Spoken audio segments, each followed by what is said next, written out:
pause and wrap up what you're working on. I'm going to spend the rest of the class period today on a little mini lesson.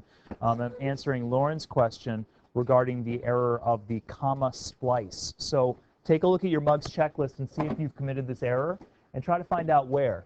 It's called a comma splice.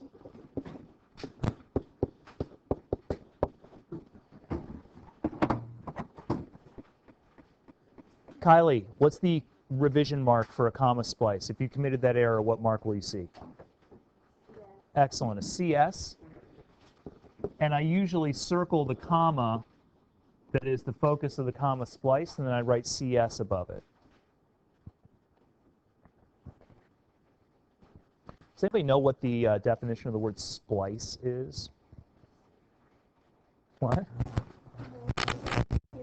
Yes, it is a scary movie, but actually the subject of the movie is Splice because in that movie they're talking about gene splicing. Do you know what gene splicing is? Do you see the movie? No? Talking about joining two things together. Splicing is when you join two things together, like I've often heard about it when talking about wire. If you splice wires, you'll join two wires together.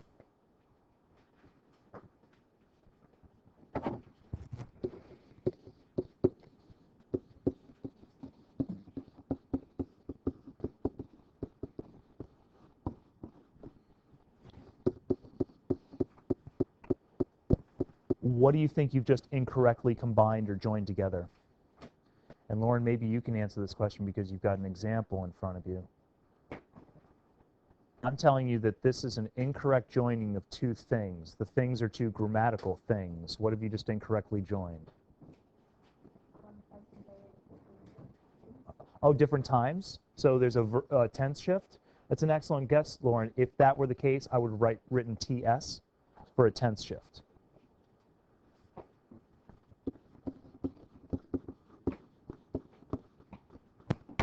Two sentences. Two complete sentences have been joined by nothing but a comma.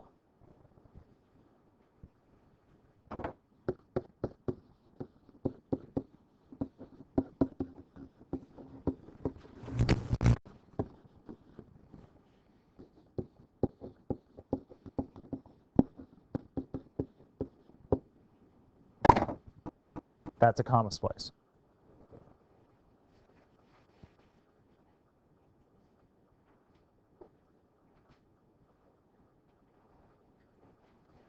You use commas to join different structures, but you can't just use them by themselves to join two complete sentences. Let's recognize the sentences first. Landon, in that first one, I walked the dog. What's the subject of the sentence? I walked? No, just the subject. Subject should be a single word. Dog. Nope. Let's try it the other way, Landon. What's the verb? Very good. And what's doing the verb? That's right. So there's your subject, and there's your predicate, your noun and your verb. That's a complete sentence. I walked. I walked the dog is a complete sentence. Sammy, for the next sentence, what is my subject? That's correct. And what is my predicate verb, Sammy? What's the verb in the second sentence? That's correct. So I have two complete sentences right there, joined by nothing but a comma. Lauren, if you're looking at your example, you might think about what I just did. Find the complete sentences on either side.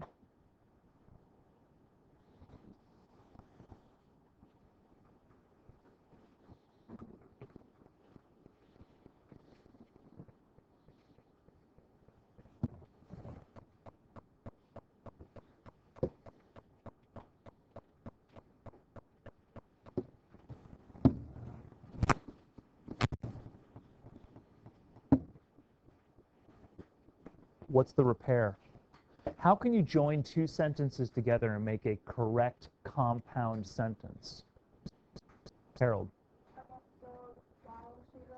Nice.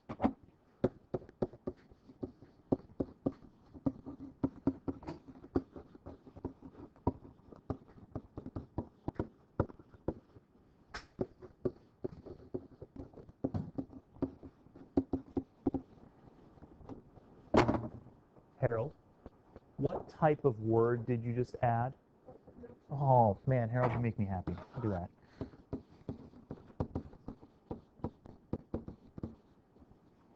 He added the conjunction. That's one way to repair. You see a comma splice? Add a conjunction.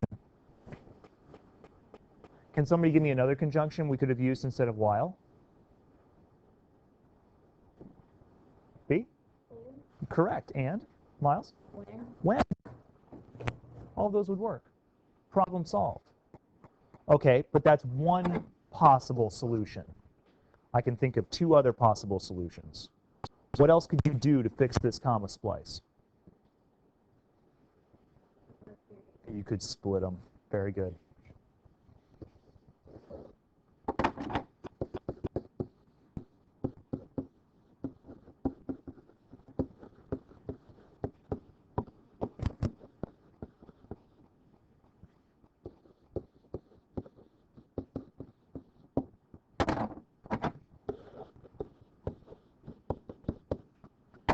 Split. You will choose one or the other of those depending upon what your sentences are. Now those sentences are really short, so Harold thinks, man, a conjunction, just join them into one sentence, not a problem, and I agree. That's probably the best solution.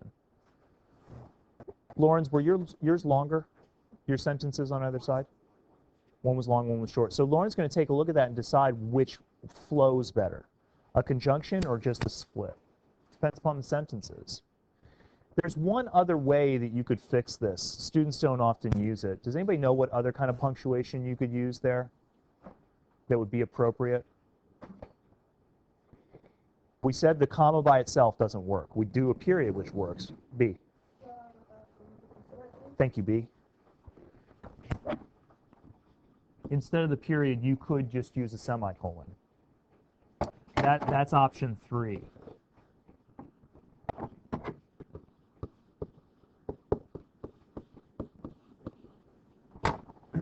Semicolon. Students often don't know when to use the semicolon. It's technically correct, but I'll probably talk about semicolons at some point. But I would go with option 1 or option 2 right now. You want to fix a comma splice? Try 1 or 2. And you'll know which one works. You'll know which one sounds better. You'll read them both, and you'll be able to recognize one option is better than the other.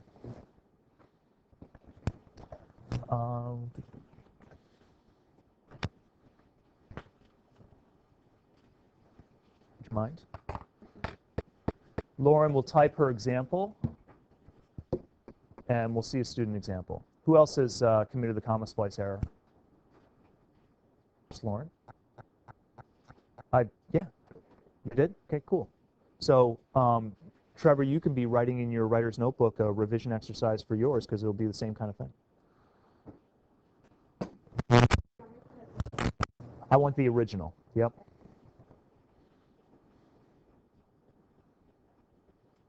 And I tell you what, pause for a moment. I'll make life easier on you.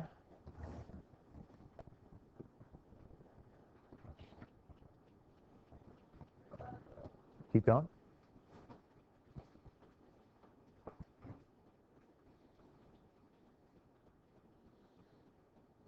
Good. Give me a space right there. Thank you.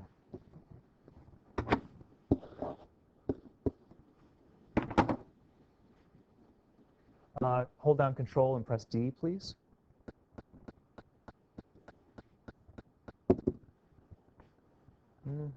Pass it to Allie, the keyboard. Allie, fix it in the way that you think is most appropriate.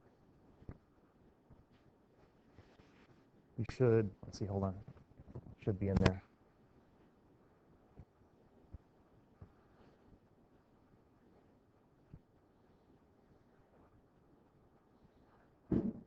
Sorry, sometimes it goes to sleep a little bit. There it goes. And then one other little change. I completely agree with Allie's. I think these sentences flow better if we split them instead of joining them.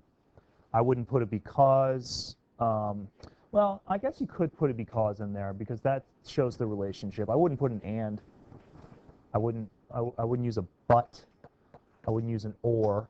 I wouldn't use a while. I like Allie's, but Lauren is ultimately responsible for it. So if she wants to throw a because in there, she may. It's up to her. But that's how you fix the comma splice. Some of you will struggle with it. I'll help you identify them more when we talk about run-on sentences and sentence structure. But at this point, if you see the CS from me, you know what I'm talking about and know how to fix it. So wrap up your material. We've only got about a minute left in the class. Make sure that everything's organized.